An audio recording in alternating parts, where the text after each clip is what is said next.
Breaking news tonight. Find him.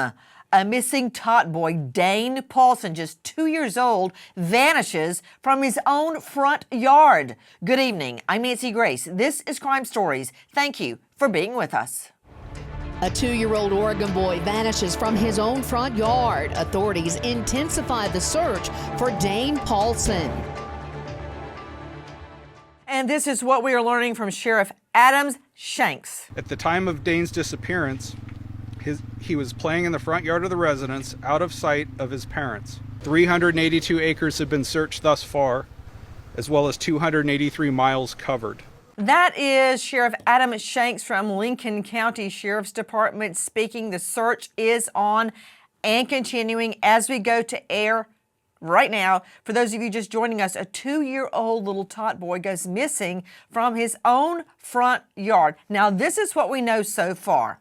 Parents of Dane Paulsen realize he has been out of their sight for too long. They look around the yard and inside the home and every place he could be hiding, but not finding him quickly. A call is placed to the Lincoln County Sheriff's Office, and deputies are sent to investigate a missing toddler call around 4:25 p.m. Deputies immediately begin a search of the house, surrounding yard, as well as the banks of the Sillet's River. A search for 2-year-old Dane Paulsen is hindered by darkness, and the Lincoln County Sheriff's Department quickly organizes a search for the following morning at sunup. Joining me, in addition to an all-star panel, is a very special guest. Cicely Cook is joining us. When she heard the call, she immediately responded to try and find tot boy Dane.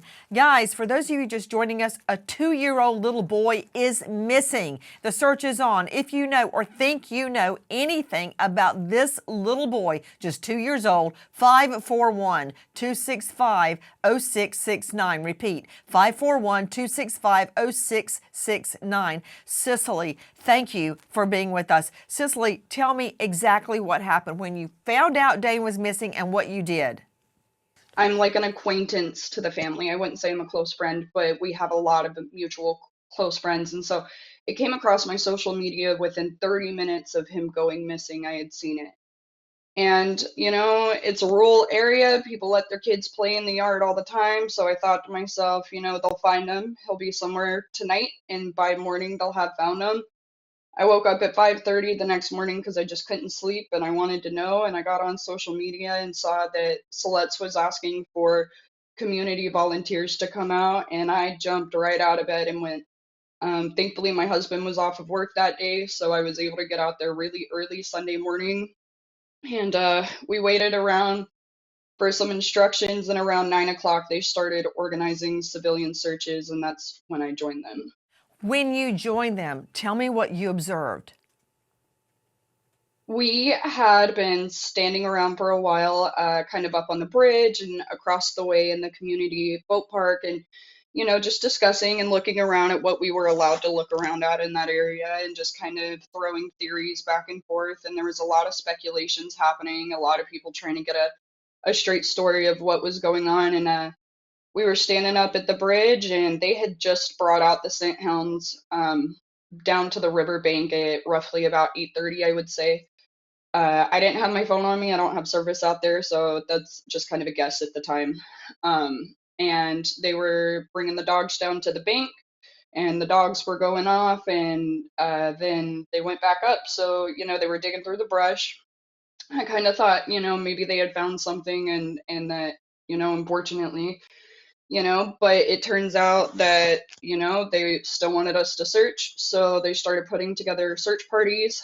And we all started on, if it would be the north side of the bridge. So if you're facing the property, the bridge is to the right side of the house. And we were on the other side of the bridge where Elks Lodge Campground is. Dave Moyer with us, Georgia Canine Tracker, Master Trainer, Program Manager, Military Contracts, and very important, Deputy Canine Instructor with San Bernardino Sheriffs. Dave Moyer, the fact that so much time was lost in the dark hours, that's a problem because you saw the map, very, very densely forested. When they realize the baby is gone from the front yard, it's quickly getting dark. So a real full-on search could not ensue till the morning. Although they tried, it's really hard to conduct a search for a tiny tot in the night. Agreed. Agreed. One of the benefits of that area being so heavily forested is that the scent of if he had wandered off into the woods is certainly going to be it's a far more productive environment for his scent to last longer. So getting the trailing dogs out there trying to track to where he might have wandered even the next morning would probably have been beneficial if in fact he had wandered off into the woods. And it's a very productive environment, so I suspect that his odor trail would have lasted a lot longer in that environment. Wait, why do you say that, Dave? What these dogs are following, or the theory behind, or the scent theory behind what they're following, is as a person is moving around, you have all the oils, some of the sweat raining off you, and also the dead skin cells, also called skin rafts. What the dogs are able to pick up on is that human debris that is constantly being generated by your body as they're leaving a trail and walking. And they're actually able to differentiate the mild decomposition of just those little tiny body particles that fall off of you. And that's how they're able to determine a direction. So a well-trained trailing dog can very easily locate somebody in that environment. But again, time is of the essence because biological decay, and I mean that just for the trail, it happens very rapidly, even in a pristine environment like that. Back to Cicely Cook, volunteer searcher who wakes up at around 5 a.m. in the morning and takes off to help find Dane. Did you see Dane's mother and father? I did. They had been out searching and had walked past me on the bridge, and I gave the mom some well wishes, but they're just really not in the headspace to hear from anybody right now. They're so concerned about where their son is. They're Cicely, just please describe their devastated. demeanor. Upset. I mean, when the mom walked past me, I had tried to kind of, send some well wishes, and it was like just staring into a void. She's just so stressed out, so tired. She's not eating, she's not sleeping. It's so rough on a mom to be going through that, and she's just on autopilot right now. She's doing everything she can to find her son. And What about the she dad? the dad is, I think he's really playing a strong role for the family right now, but it's all over his face. They're not handling this so well emotionally as any parent would. They love their kids. They're local business owners. They're very prominent in the community, and they love their family and they love their community. And so this is something that's hit them really, really hard. You're seeing them standing right now in front of the Chowder Bowl. That's their restaurant. Locals love it, and that is why so many people know about Dane in the area and know this family. Joining me right now is a longtime colleague and, dare I say, close friend, Ann Bremner, high-profile lawyer out of the Seattle area. She's a legal analyst. She's the author of Justice in the Age of Judgment. You can find her at annbremner.com. She's on every social platform. And you know why I'm asking these questions. And I don't want to ask these questions, but from all my training as a prosecutor and investigator, you have to ask the obvious question. Now, Right. Other sources, in addition to Cicely Cook, have already told me, but they were not eyewitnesses, that the parents are distraught and they are out on foot looking for their child. And as I'm saying that, Ann, I'm getting chills because John David and Lucy, my children. I can only imagine what these parents are going through out looking, but Right. it heartens me to know they're out looking and they're not Yep. hiding behind the walls of their home. Remember like Susan Smith did after her horrible Oh, plea yeah. where she Right. snotted and all that? They're not hiding. They're out there looking. That means a lot to me. Well, it means a lot. And Nancy, if there's one child missing, it's one child too many. And you've been shining a light on missing children and people for decades. And so you're asking all the right questions. And of course, they are looking for their child. I live in Seattle. This is Oregon. I have a place in Bend, actually, in Oregon. We are like almost 2/3 forest in these states. And this is a pretty rural town. I mean, they're right on a river with all those trees and everything else. So You've got drones, you've got divers, you've got dogs. They're doing everything they can do to find this precious child. And Bremner, explain to me your understanding. And you and I have seen it before. You and I have investigated it before. We've analyzed it before. We've brought down hell on everybody that was responsible before. Right. How did Dane go missing from the front yard? What was he out there playing? Did he have siblings? Was somebody watching him? What happened? And I get it. Where I grew up, in the middle of rural Georgia, we could play all day until 6 p.m. till we heard the chimes in the Methodist steeple. Right. Then we knew to go home, right? And that was fine. And there are still places in America where that is okay. This is not an attack on the parents. As a matter of fact, it's a commendation that they are raising their children in a place where there's little to no fear, right? Very rural. Everybody knows each other. So what do we know about how he disappeared from the front yard? Well, that's exactly what I wanted to know, Nancy. And I kept going on Google and circumstances of his disappearance. What was happening before 4:30 that day? And I'll tell you something. I couldn't find anything. Now, it doesn't mean that there aren't details that were given to the police at the time, but the fact is, it's just playing in the yard, and then they lost track of him, and then he's not there anymore. I grew up like you did. I mean, my mom whistled at dinner time. We were out there on our Stingray bikes and in the neighborhood, and my parents didn't necessarily know where any of us were for a few hours. But this is different. The population there, I think, is about 1,200. And of course, there's forests around there and a river. But how long was he missing before they noticed? What was he doing? There's an older sibling, as I understand it, and these parents are very distraught. But it's really important, as you said, to know exactly what happened when he went missing, exactly what time that was, to try and figure out where he is now.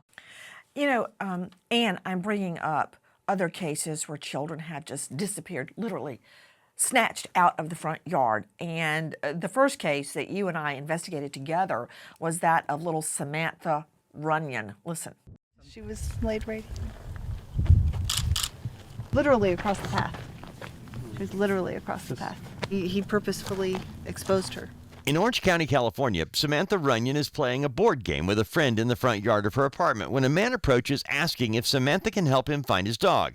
As the man talks, he edges closer to Samantha until he's able to grab the 5-year-old. Samantha is kicking and screaming as the man is able to throw her in his car and drive away.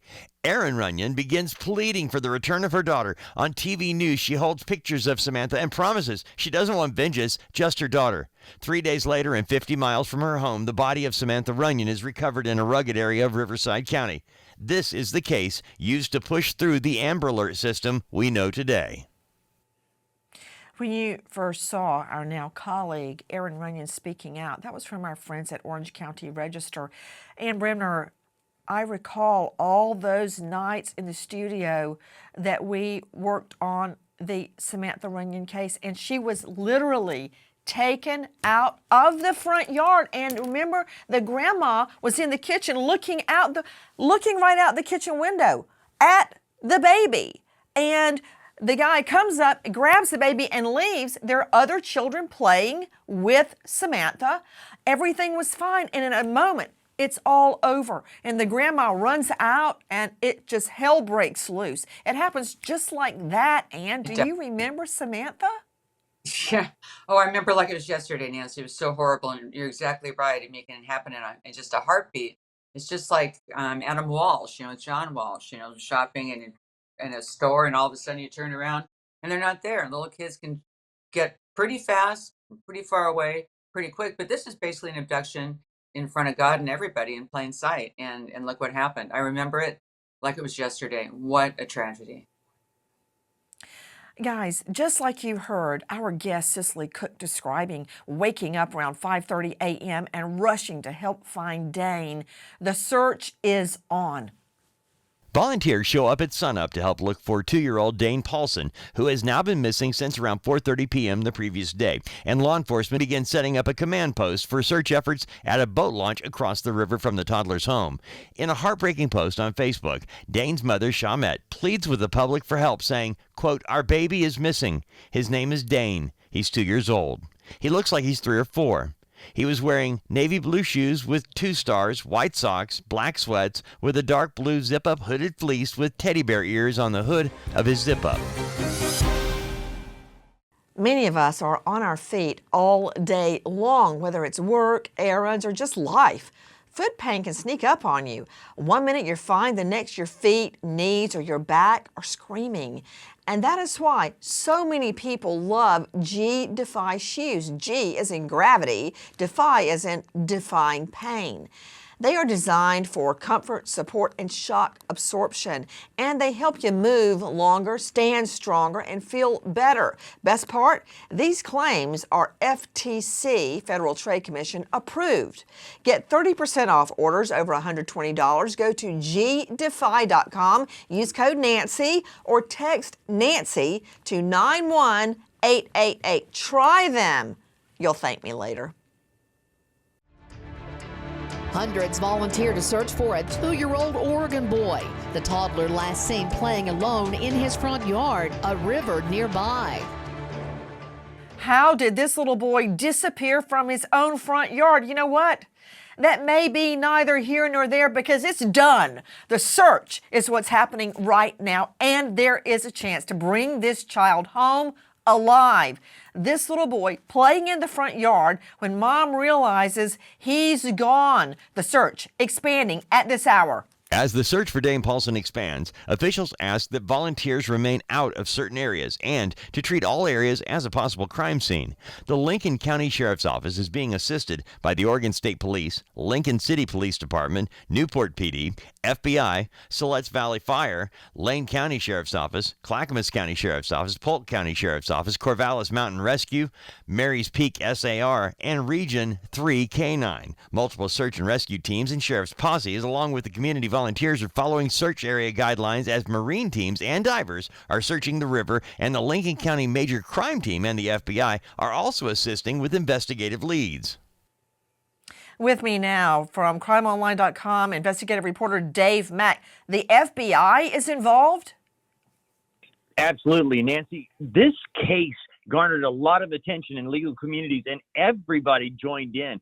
They picked up the phone and called saying, we need help. We've got a huge area to cover. It's very difficult. We need every asset, every resource. And the FBI popped right in and started assisting the Lincoln County Sheriff's Office. To Ann Bremner, high-profile lawyer out of this jurisdiction. And again, you and I have dealt with so many searches for children. The FBI brought in, what does that say to you? Something multi-state. I mean, you and I also talked about Lindsey Baum, remember, in McCleary, Washington, a town of about 1,000. You know, she was abducted in plain sight off the freeway. So, I mean, I look at something like this, and although those cases of abduction are pretty rare, they're out there, like Samantha and like Lindsay, and maybe this child. So I think that might be one reason they're involved. Everybody's involved, like we just heard in the list. That is so many agencies in Oregon and outside of Oregon. It's unbelievable. I mean, the attention to this is amazing and great, but I would think it has something to do with some kind of travel, maybe outside of Oregon. I'm not sure what else it could be. I'd have to think about that one. Yeah, multi-state. But I'm glad they're there. They are looking at a multi-state investigation right now, and I'm trying to figure out why. Of course, Ann Bremner, it could be as simple as the FBI has been called upon to use their resources. Sure. We don't know why the FBI is involved, but this is what we're learning from Sergeant Jason Spano, Franklin County Sheriff's. We are using drones, divers, watercraft, canines, and even a sign cutter to thoroughly cover the area. A sign cutter is a highly trained individual on tracking techniques that involve finding and following signs left behind by people or animals. Okay, that's from our friends at KGW, hearing Spano speaking. Dave Moyer, are you familiar with a sign cutter? Yes, it's something that is commonly incorporated in, and actually the U.S. military used to use this back in the Vietnam era for some of the long-range teams where they go out and do the long-range tracking teams utilizing canine. A sign cutter is usually a visual tracker is another name for it, and there's just varying levels of expertise. And you're looking for anything left behind, footprints, overturned pebbles, broken twigs, matted down grass, any number of things that if you grew up on Westerns like I did, you used to see the Indian trackers talking about on the movies all the time. A sign cutter, looks for any trace. They look, and I know Cicely Cook has been out looking. She's a volunteer searcher, searching for Dane all sorts of hours of the morning, noon, and night. A sign cutter looks for things, try to send them in ahead of volunteers, even ahead of LE law enforcement. They look for things like a broken twig. They look for things like a thread, a sock in an odd location. For instance, in the case we just brought to you, Abby and Libby, the two little girls murdered off the Trestle Bridge in Delphi, portions of their clothes, like a sock, were found downstream from where their bodies were found. So when a sign cutter sees a sock, that may mean nothing to some people. It will mean everything to a sign cutter. They look for subtle irregularities that the rest of us may not see. Cicely Cook, volunteer searcher, when you were let loose with all of the other volunteers, were you given any instructions? Did you see the sign cutter? No, we were told to try to stay in a grid pattern. Unfortunately, a lot of people out there didn't really know what they were doing, and it is unfortunate because a lot of places just got trampled. And I don't know that first couple hours was very effective. So they did gather everybody back together, and Dan Clanton, who is actually another local business owner, is the one who organized all of the individual little search parties and sent them out in certain directions. I had actually kind of broke off on my own and went and looked on my own until I had my own group of friends show up, and then we all looked together.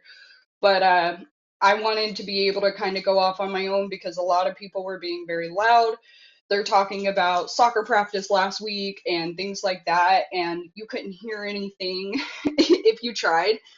And so I kind of went in an opposite direction of where everybody else went, and those were the things that I was looking for: threads, clothes, handprints in the mud, slide marks where somebody slipped, broken brush, pushed down brush, and I'm going in all the little tiny holes a 2-year-old could go in. I actually have a beagle, and I let him lead the way. Anywhere he went, I went. Sorry, I have a little with me. Please, Anywhere I'm he happy went, to I went. hear your baby, especially at a moment like this. Hey, baby. Yeah, I'm thinking I'm about very what you're thankful. I have a saying, 4-year-old Cicely. and a 1-year-old. I'm glad they're both home with me.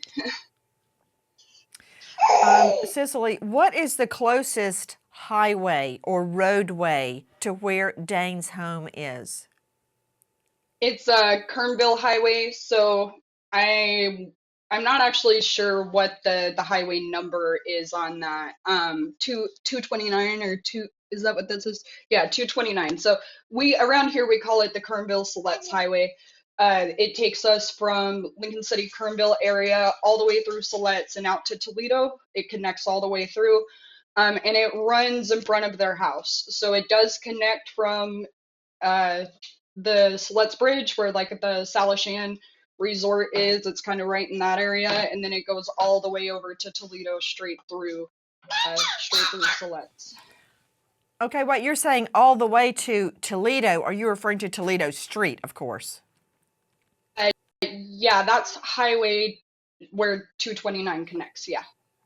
Gotcha. It's the Siletz Highway, Highway 229. Ann Brenner, you know where I'm going with this. And I'm sure you recall, as we all do, the case of Shasta and Dylan Groney. And Oh, yeah. of course, at the beginning, everyone thought somehow family was involved. They weren't. They were massacred as well. A perv was driving down the interstate. It was Coeur d'Alene, Idaho. And if you look at it above, it looks very similar to what you and I are looking at right now. Exactly. It reminds me very much of when I was camp counselor in National Forest. And when we would have campers come through, we'd practically hold on to them so they wouldn't get lost in that forest. This guy driving along the interstate happens to see Shasta and Dylan, brother, sister, in an above ground pool. And he pulls over, lays in wait, kills the family, and takes the children. Shasta alone survived. So what I'm saying is this connects to Sellett's Highway 229. How fast can somebody get to an interstate and be gone with Dane? Well, absolutely. And that case was so tragic. And again, it was in the Pacific Northwest, like Oregon, it was in Idaho, and at Coeur d'Alene, a beautiful resort. Where this is, where the missing toddler is, Salishan, the resort, is stunningly gorgeous. You're talking about basically the coastline of Oregon. And this highway, right at their house, it could be just like the Shasta Groney case. It could be just like Melissa and Lindsey Baum and McCleary. That was like basically an exit and going back on the freeway 101 here in Washington State. And she was found many, many years later in Eastern Washington. And of course, she'd been murdered. So right at the river, right at the highway there, absolutely. It's like some other cases, some other tragic cases we've seen here in the Northwest. Please join us on our mission to find missing people, especially children, to solve unsolved homicides. If you're on the go, catch us on your favorite podcast app where you can get all of our content where we, in our own way, seek justice. An Oregon toddler playing alone in his front yard vanishes. A mystery car seen nearby. Police question the owner. Where is 2-year-old Dane Paulsen? What, if anything, does the gold station wagon have to do with the search for this little boy, Dane? Investigators canvass the area searching for any clue or tip that may lead them to Dane Paulsen and come up with a possible suspect. A suspicious vehicle and an adult male were noticed near a bridge close to the family residence, and the family is not familiar with the man or his gold station wagon that was parked nearby around 30 minutes prior to Dane Paulsen's disappearance. As law enforcement gets the word out about the gold station wagon and the unknown male inside, a tip comes in with more info about the man and his car. Straight out to Dr. Angela Arnold joining me, psychiatrist in the Atlanta jurisdiction. Dr. Angie can be found at angelaarnoldmd.com. Dr. Angie, that right there strikes fear in every parent's heart. Why? If your child is missing in the woods, you got a good chance of finding the child, right? With a tracker dog or just by calling the child, unless it's been hurt. But if somebody takes the child in a vehicle, that's a whole nother scenario. And pervs have it down. They know what to do, as in the case that Ann and I were just talking about, Lindsey Baum or Samantha Runyon or Faye Sweatlick. They know what they're doing, and they often watch the child for a period of time before they abscond with the child in the vehicle. Then you're looking at 60 MPH. It's nearly impossible to get your child back. You know, Nancy, a couple of questions that I have, and I'm sure some of the viewers are wondering about this also. Is this typical for the child to play out in the yard around this time of day? A big question I have is, how far could a little bitty 2-year-old toddler go? I mean, they're talking about all of these miles and miles that they've searched. How could a little guy have gone that many miles in a short period of time? You would think he would lay down and maybe fall asleep at night or something like that. So to me, those things unfortunately lend to the thought that he was taken. And oh my God, Nancy, I mean, I'm so sorry for these parents, because if he was taken, it's like finding a needle in a haystack, isn't it? Well, the tip regarding the gold station wagon hits a wall. Following up on a tip that comes in from the community, the gold station wagon and the man inside are located by local law enforcement. Thinking this could be a break in the case, officers follow up everything and determine that the man and his car are not involved in the disappearance of Dane Paulsen, and thank the community for sharing information so quickly. They also use this as an example of how tips related to the investigation will be treated, and ask for the public to continue providing information that could lead them to the toddler. We are showing you every single shot we can get of Dane, hoping that this may jog someone's memory. The search still active and gaining traction. And joining me, Cicely Cook. What instructions, if any, were you given? You said that it started off as a grid search, but then it all changed. What exactly happened? You've told me the demeanor of the mom and dad, and that corroborates what I've already learned, that they are distraught and they are out searching for their child. What were you told? Any instructions at all? We were told that if we found him, not to touch him, to cover him up with our hoodie or jacket, and to go and get help. We were given some light instructions, that's a grid searching, space out at an equal space, stay where you can see each other within, 3 or 4 feet of each other, and continue on that way. We were told that if we find any of the clothes that he was described to be seen wearing when he went missing, not to touch it, to go and report it, leave it where it's at, take a picture of it on your phone if you can. Even after the sighting of a gold station wagon, as it relates to the disappearance of Dane, that ended up as a dead end. Questions arise as to lack of an Amber Alert. As the first 48 hours have passed with no sign of Dane Paulsen, members of the community want to know why an Amber Alert has not been pushed out regarding the missing toddler. The Lincoln County Sheriff's Department explains Dane's disappearance does not meet the criteria to use the Amber Alert system. Okay, Dave Mack, what does that mean? No Amber Alert went out on Dane Paulsen. Why? The real reason, they mentioned criteria, but the biggest one is there's not enough descriptive information about the victim and the abduction for law enforcement to actually issue an Amber Alert to assist in the recovery of the child. And in this case, there was no vehicle. The gold station wagon checked out, but there was no description of car, person, or anything. So there was nothing to go on. An Amber Alert would have actually not been able to do anything more than say we have a missing child, and that's not enough to issue.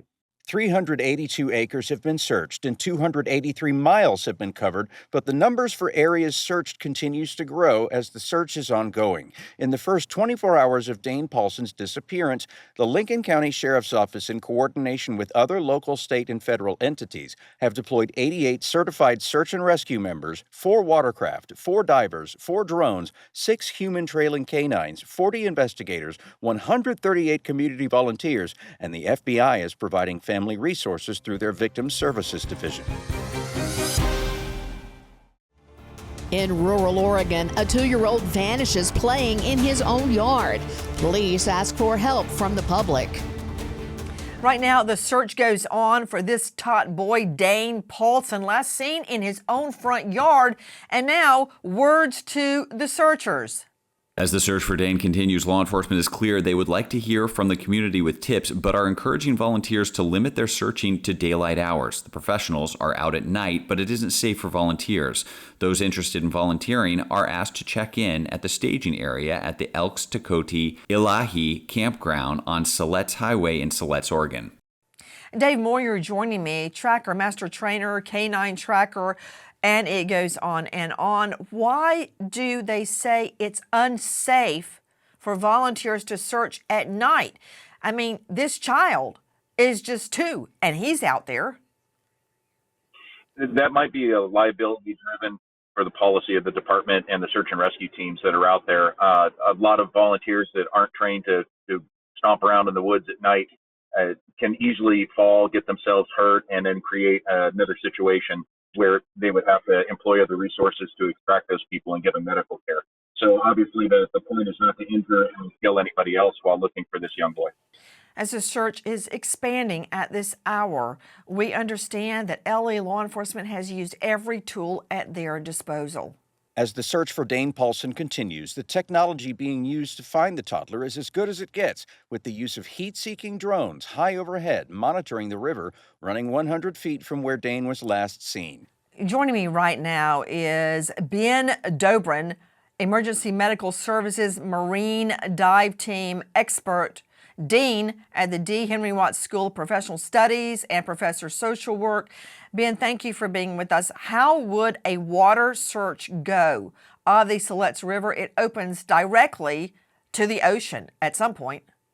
The water search will be very interesting because I don't know that body of water if it's moving. Obviously, the first place they'll search is the closest, the last known point, or the point where they would think that child would go in. So they would search close. And then if that I mean, it's a river, so the water is going to flow. I just don't know what the flow rate is.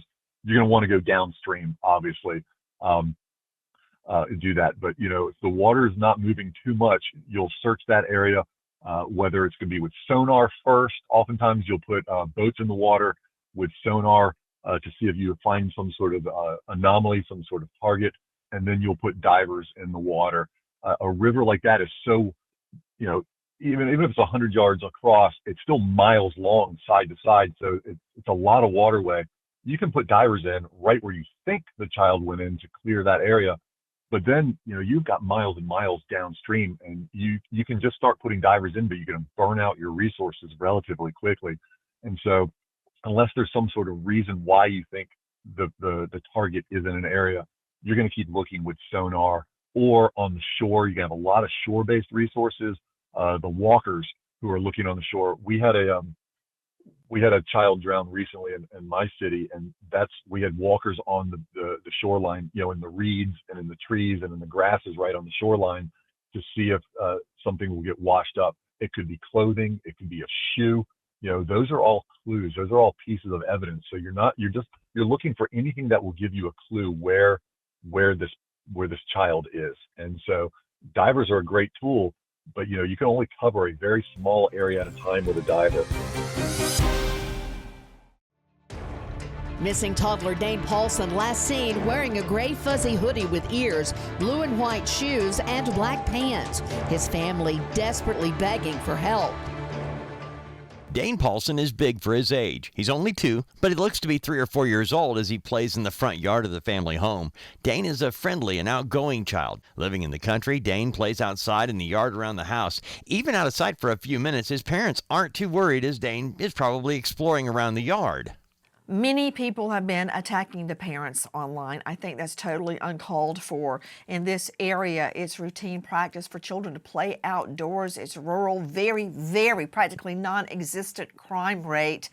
And it's certainly not the first time a child has gone missing from the front yard. These parents distraught out searching for their child. Again, not the first time this has happened. Does the name Athena Strand ring a bell? Because I will never forget it. The joy Athena gave her family and the joy she felt on Christmas is something we will never feel with her again. That delivery driver admitting to kidnapping and killing my innocent, free-spirited 7-year-old daughter on Friday, December 2nd. At the time of Athena's abduction, she was staying with her stepmother and father in Paradise, Texas, doing what kids do. Playing within the bounds of her father's property on the same land he grew up and played on. That from our friends at CBS Texas. Of course, we're talking about little Athena Strand, just 7 years old. 7-year-old Athena Strand is at her father's house in Paradise, Texas, 3 weeks before Christmas, playing outside. When she's called to come inside, Athena doesn't respond. A quick search of the area turns up no sign of the child, and police are called. For 3 days, the search becomes a national story. Investigators interview FedEx driver Tanner Horner, who delivered a package at the home, and he admits to backing into Athena that day and claims out of fear he threw her into his FedEx truck and took off. He strangles Athena and leads police to the creek where he left her body. At this hour, Dave Mack, the search is going on for 2-year-old Dane. What's it comprised of right now? The search is comprised of land, sea, air. Using every resource available, Nancy, they are targeting the area around the house and beyond, using heat-seeking, from above, where they could see, like, if we've got the little boy in the woods, they would be able to spot a heat signature. They're putting boats on the water, divers in the water as well. And of course, there's crews that are grid searching areas around the woods, but it's very thick. That's why they've talked about how difficult it would be for a 2-year-old to be able to go through the woods when adults are having trouble moving things out of the way. The search of the Selets River going on. Ann Bremner with me, high-profile lawyer out of this jurisdiction who has dealt with so many similar cases. What is your advice to searchers and to the parents tonight? Keep the faith. I mean, they've got dogs, drones, and divers. Just keep it going, one foot in front of the other. That's all they can do, and hope.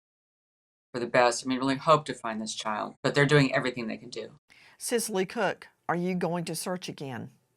Yeah, I'm actually going back out today. So I'm an avid kayaker and I'm an avid camper of that area. I kayak the Siletz River 3-4 times a week, maybe more during the summer and during the warmer season. So me and my best friend today are going to go put in at Iqua Park, which is more down towards the bottom of the river. Currently, right now, professional search and rescue is focusing on the point of the home and then 2 miles downstream. They're saying that the water temperature is about 44 degrees. It's moving about 5 to 10 miles per hour, and you can see about 5 to 10 feet in front of you under the water. And to you, Dave Moyer, children have been found after several days. It's not over yet. That's correct, and it really kind of depends on what canines they're able to employ. There's a couple of different disciplines out there. In this case, the trail is going to be pretty much gone with the time that has elapsed, but you can do what's called area search dogs and live search dogs and search large areas very quickly. And there's a piece to this that I wanted to bring up. No one's really mentioned it. I'm not that familiar with the area for what kind of wildlife might be out there. He's small enough that it is possible that, perhaps a wild animal managed to pick him up. I worked a case where a 2-year-old was picked up by a coyote and drug into the woods once several years ago in California. So, I mean, these are all options. I just don't have any information for what these guys are seeing on the ground, if there's any evidence whatsoever to point them in that direction. Well, Dave Moyer, none of us want that, but it's a possibility. And in our line of business, we have to look at every possibility. That was Dave Moyer joining us, and now Ben Dobrin. I mean, there's Sean Hornbeck and Ben Omby that were found years after their kidnaps. I don't want that here for that time to go by. My point is, there is hope. It's not over yet, Ben. Oh, absolutely, it's not over yet. I mean, you're right. They have found kids who've been out in the woods for days, and they're just kind of down in a hole or in a gully or somewhere, and they're just waiting for somebody to find them. One of the things as a public safety is this kids going missing is very important. We just heard from the volunteer search and rescue person, the kayaker. Everybody in the community wants to do this. Everybody wants to help. You better believe that police and fire and EMS are out there, and they are not going to stop. They want to find this child. They want to find him happy, healthy, and well, but they're going to keep looking until they find him, no matter what that means. They're not going to be giving up at all. This is the focus of public safety in that county and the multiple counties around it and around the country right now. People, this is important. When there's a missing child, we have an instinctual, we want to help. We want to find that child. And the fire, police, the search and rescue folks out there, they're not going to rest. The problem is, after this goes on for 2 or 3 or 4 days, you've got to make them rest. And you've got to tell people, take care of yourself. You got to start staggering people, go home, eat something. But the community is pulling together, and the community is not going to stop. They're going. They're going to keep going. They're putting people out in the woods, and those are dense woods. It's tiring. It's exhausting, but people want to help, and they're not going to stop. They're not going to stop until until there's a reason to stop. If you know or think you know anything about the disappearance of this top boy, Dane Paulsen, please dial 541-265-0669. Now, we remember an American hero, police officer Nathan Heidelberg, Midland PD, Texas, 28, shot and killed in the line of duty. Survived by parents Nathan and Glendine, sisters Amy, Molly, Heidi. American hero, police officer Nathan Heidelberg. Thank you to our guests, but especially to you for being with us. Nancy Gray signing off. I'll see you tomorrow night, 6 and 9 o'clock sharp Eastern, and until then, good night, friend.